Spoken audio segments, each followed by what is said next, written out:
In this video, I'm going to do a full review of the new Covergirl Clean Fresh Skin Milk Foundation.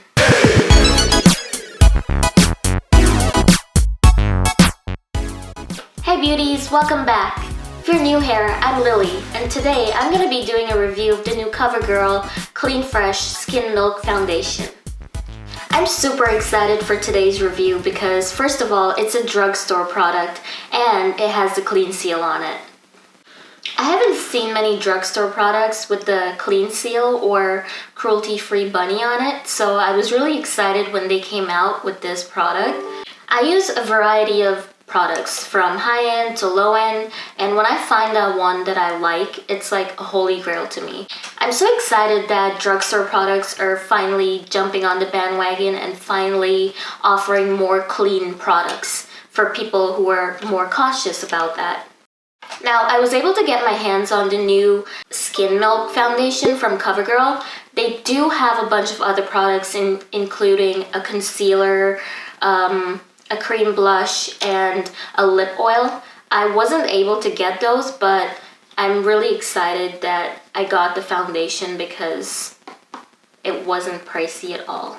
It was $13.50 and I got it at the local CVS. So if you're looking for it, head over to your nearest CVS. Two of the major benefits of this product is that it was formulated without formaldehydes, parabens, phthalates, sulfates, and talc. So if you're not familiar with what parabens are, it's a group of chemicals that's widely used in beauty and skincare products to help give it a longer shelf life. And the major benefit of using parabens in the products is that it prevents mold and bacteria from growing inside the product. Although parabens give our beauty products a longer shelf life, it's not good for your skin or the environment. And that's because it can enter your body through your skin and leave you with lasting health effects and disrupt your hormones. It's 100% vegan and it's cruelty-free. All Covergirl products are Leaping Bunny certified, which means that they've never been tested on animals. So what does this new product do? The foundation claims that it will give you an all-day healthy glow. What that means is that it's a very light formula that was formulated with coconut milk and aloe extract that'll give you a very light coverage but make your skin look glowy and healthy. And I wouldn't recommend this for anyone who's a full coverage person. So because I want to give this product a fair review, I'm going to use it just as I would any other foundation. And that's with a primer. So today I'm going to go in with the Too Faced Hangover Primer. For this I'm just going to use my fingers. I'm not going to go in with a brush or a beauty blender. Make sure you wash your fingers before touching your face. Next, I'm going to go in to half of my face with the blendiful and then next with the brush because I want to see the difference and how it applies with a brush versus a beauty blender.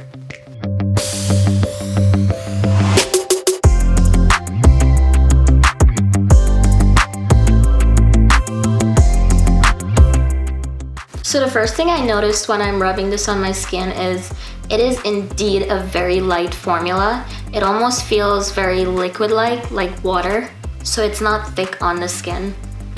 Now I'm gonna blend it in with a brush, just to see how that works with a brush. Oh wow. Feels nice and cooling on the skin, so I'm thinking that's from the aloe extract. And it does make the skin look very dewy.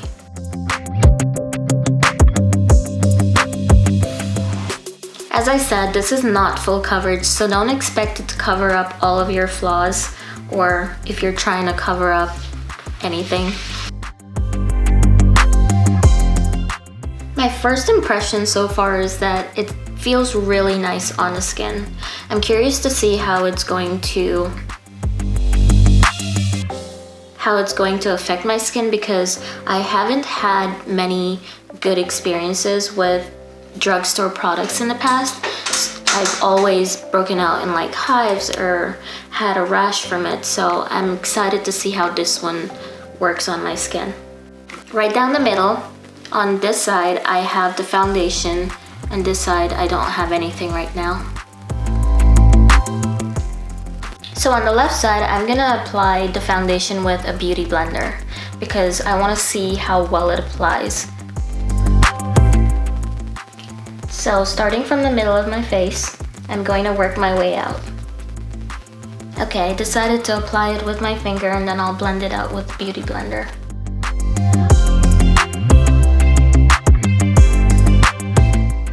The only difference I see so far is that the blendiful, even though this does not absorb even though it does not absorb the products as much, I do notice that it's creating like it's making it patchy. So I don't know if you guys can see right here with the blendiful, it just made it a little bit more blotchy in these areas.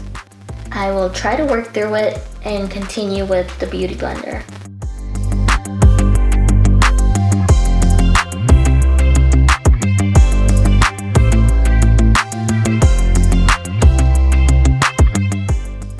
So on the right side, I applied it with the brush, which worked out very well in my opinion. And on this side, I applied it with the blendiful.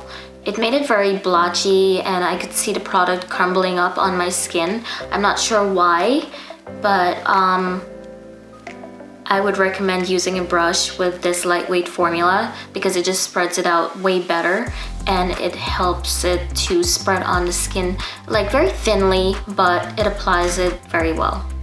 I'm gonna go in and try to fix this with the brush, the left side, because I still feel like it's a little bit blotchy and I want that formula to be spread out very thinly and make my skin look healthy and glowy as it claims. So my final thoughts on this product is I have a few pros, and the pros are it's cruelty-free, it's 100% vegan, it's formulated without formaldehydes and parabens, which I've been moving towards in my skincare products. So those were all things that I liked about the products. One thing that I did notice, and this does count as a con, it's not a make or break. It doesn't mean that I'm not going to purchase the product again if it works for me. But one thing I did notice is that the product was packaged in a plastic container. And the reason why I thought this was strange was because it's a clean product. It's made without parabens. And typically when companies formulate clean products without parabens, they package it in a glass container because it gives it a better shelf life and it does prevent it from getting mold. One con I did have about this product is that I am a big fan of the beauty blender or blendiful, so the way it applied on the skin and it got all blotchy, it was a little bit weird that I'm not sure why the formula didn't work well with the beauty blender. I will try this again off camera with the beauty blender to see why it applied that way. Maybe I'll take out the primer, but I always use a primer before foundation, so I'm not sure how well that will work out for my skin. Another con that I did notice is it claims that it will give you a healthy glowy look because of the hydrating formula. I noticed that on my skin it did absorb into my skin and it kind of became a little bit mattified. That may be due to the primer again, but we'll see. I have to keep using the product and I will come back and give you guys a full update on what I find. So as you guys know, I have very sensitive skin and I usually have bad luck with a lot of drugstore products. I'm excited to see how this Covergirl product will work for me because I've had very bad experiences with Covergirl products in the past. Well, that's it for this review, guys. I hope you liked it. If you like review videos, let me know below in the comments and I will be sure to do more like this. Stay safe!